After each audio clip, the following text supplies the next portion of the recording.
குரங்கு கையில மாலையை கொடுத்தா என்ன ஆகும்? அந்த மாலைக்கு அது நம்ம எல்லாருக்குமே தெரியும். மிருகங்களுக்கு 5 அறிவு, மனிதர்களுக்கு 6 அறிவு.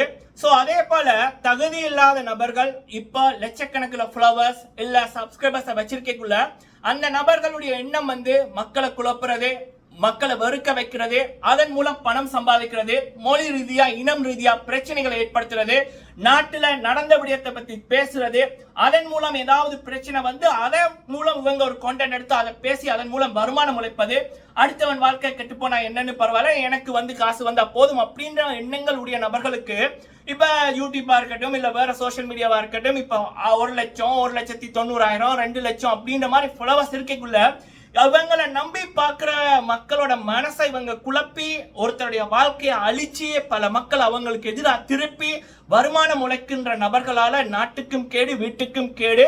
சரி, இந்த வீடியோல நம்ம பேச போற விடயம் என்ன அப்படின்னா, நான் இந்த டாபிக்குள்ள போகும்போது ஒரே ஒரு கேள்வி கேட்கிறேன். மனசாட்சிப்படி ஒரு சில விடயங்களை சொல்லுங்க. இப்ப பல பேர் உதவி பண்றாங்க, உதவி வாங்குறாங்க, சில பேர் அதை காணொலிகளா போடுறாங்க.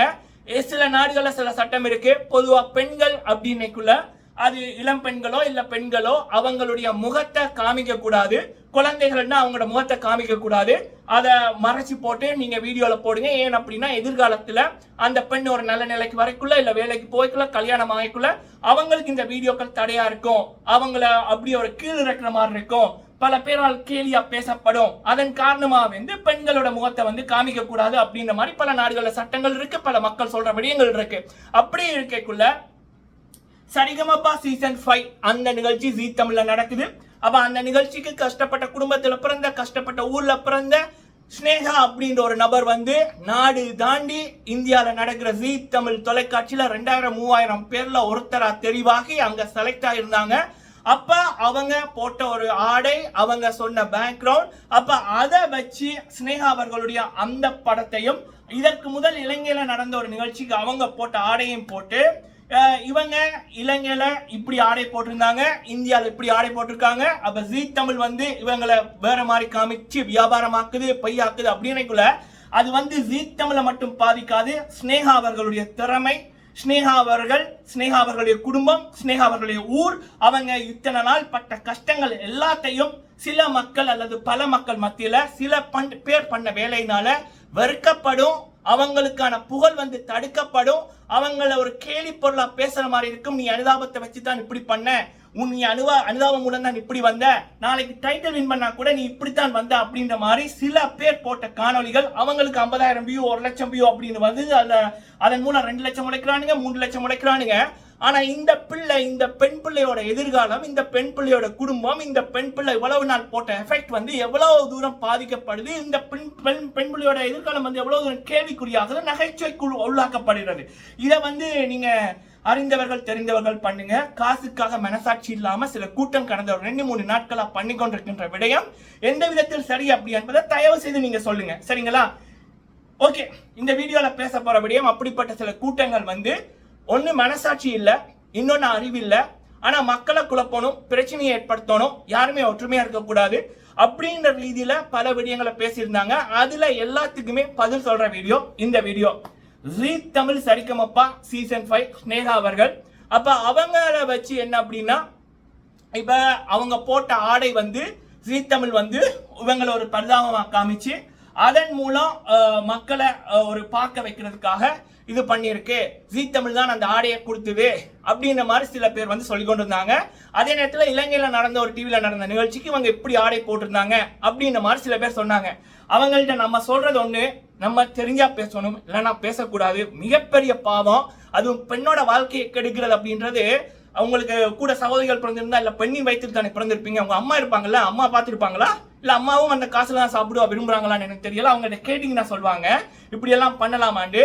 ஃபர்ஸ்ட் உள்நாட்டுல ஒரு நிகழ்ச்சி நடக்குது அப்படின்னா அவங்க உள்நாட்டை சேர்ந்தவங்க அவங்க அப்படின்னா அதுக்கு ஸ்பான்சர்ஸ் பண்றதுக்குன்னே நிறைய பேர் இருப்பாங்க, சரியா? ஒண்ணு. ரெண்டாவது, சில டிவிகள்ல உள்நாட்டுல நடக்கக்குள்ள அந்த டிவிகளே முன்னாயத்தங்களை பண்ணி கொடுக்கும், ஸ்பான்சர்ஸை எடுத்து கொடுக்கும், நிறைய விடயங்கள் இதுல இருக்கும், டிசைனர்ஸ் அப்படின்னு ஈஸியா எடுத்துடலாம்.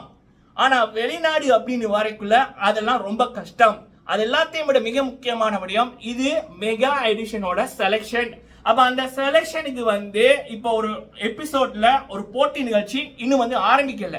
இது வந்து ஜஸ்ட் செலெக்ஷன் ஒன் வேயா செலக்டடா இல்லையா அப்படின்றது தான் காமிச்சு கொண்டிருக்காங்க. அவங்க நிறைய எபிசோட் எடுத்துட்டாங்க.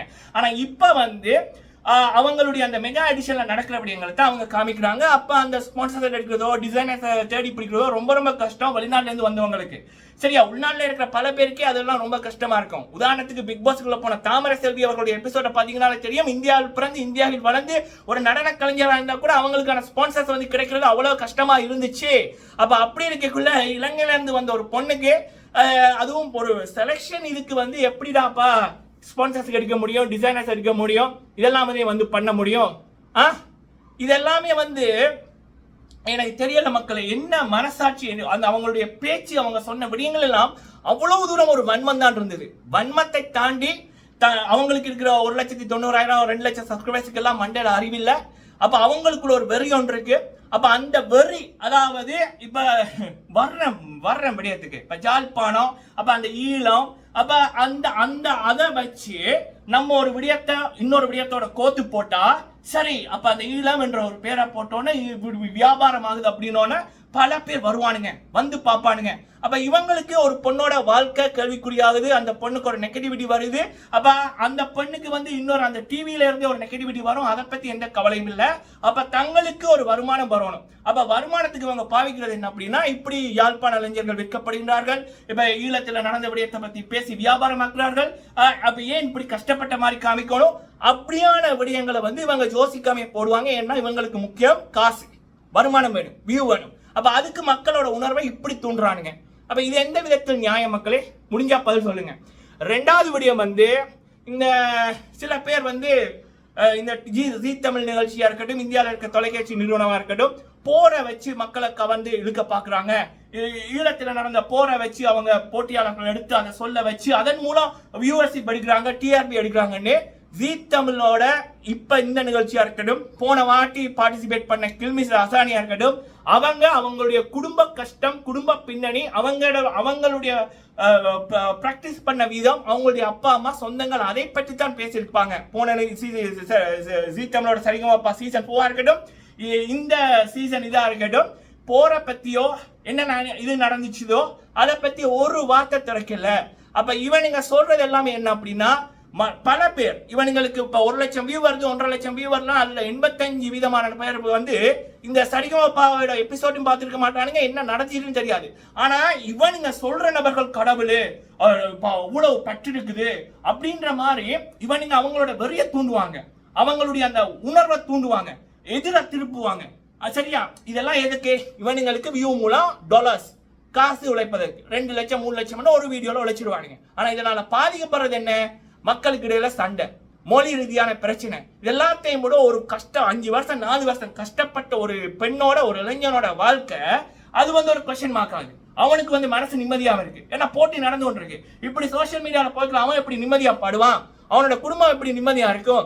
இதெல்லாம் அவனுங்களுக்கு தேவையில்லை. அவனுங்களுக்கு டாலர்ஸ் வந்தா போதும். நான் எல்லாம் என்னோட அம்மாவோட வளர்ப்பு அப்படி, சத்தியமா நான் யாருக்கும் அப்படி பண்ணதே இல்லை, எல்லாமே வளர்ப்புல இருக்கு. சரியா, இது ஒரு விடயம். ஜீ தமிழ் இது வரைக்கும் அந்த போரை பத்தி பேசினதும் இல்லை. அவங்களுடைய ஒருத்தருடைய வாழ்க்கை, ஒரு போட்டியாளர் தெளிவா இருக்கா அப்படின்னா அவங்களுடைய வாழ்க்கையை பத்தி தான் அவங்க பேசியிருக்காங்க. கடந்து வந்த பாதை, அவங்களோட வாழ்க்கையில மற்றவர் வாழ்க்கையை பத்தி பேசல இவனுங்க பண்ற மாதிரி. சரிங்களா? ஓகே, அடுத்தது வந்து இப்ப ஈழம் அதுல நடந்த இது பிரச்சனைகள் அதெல்லாத்தையும் பத்தி ஏன் யூடியூபர்ஸ் வந்து போடுறானுங்க அதிகமா? ஏன் அந்த அது டைட்டில் வருது? சம்பந்தமே இல்லாம ஈழம் என்று போடுவானுங்க. இப்ப ஜீ தமிழுக்கு போயிருக்க போட்டியாளர்கள் சபேசன் அப்படின்றவர் வந்து அம்பாறையை சேர்ந்தவர், ஸ்னேகான்றவங்க மலையகத்தை சேர்ந்தவங்க, நுவரெலியா பொண்ணு. அடுத்து ஆரங்கினி என்றவங்க எந்த இடம்னு தெரியாது. பிரசாந்த் அவர்கள் கூட வந்து சுவிஸ்ல தான் அவர் வாழ்ந்து கொண்டிருக்காரு, யாழ்ப்பாணத்தை சேர்ந்தவர். அவரே யாழ்ப்பாணம் அப்படின்ற மாதிரி தான் வந்து காமிச்சிருப்பாங்க, பல பேர் அதை தான் பேசியிருப்பாங்க. ஆனா சில பேர் வந்து இந்த ஈழத்தை விற்கிறாங்க, இது இளைஞர்களை விற்கிறாங்க அப்படின்ற மாதிரி சொல்றாங்களே, அதெல்லாம் எதுக்கு தெரியுமா? ஏன்னா அப்படியான வார்த்தைகளை யூஸ் பண்ணா தான் அவங்களுக்கு வியூ வரும், மக்களோட உணர்வுகளை தூண்டணும் அப்படின்ற ரீதியில தங்களுக்கு வருமானம் வருவதற்காக இப்படியான கேடுகட்ட செயல்களை வந்து பண்ணி கொண்டிருக்கானுங்க. இவனுங்களுக்கெல்லாம் 2 லட்சம் 1.5 லட்சம் சப்ஸ்கிரைபர்ஸ், அதுதான் நெஞ்சு பொறுக்குது இல்ல பா. இது அடுத்தபடியே மக்களே. அடுத்தது இன்னொன்னு, பாட்டு நிகழ்ச்சியில பாட்டை மட்டும்தானே பாடிட்டு போகணும்.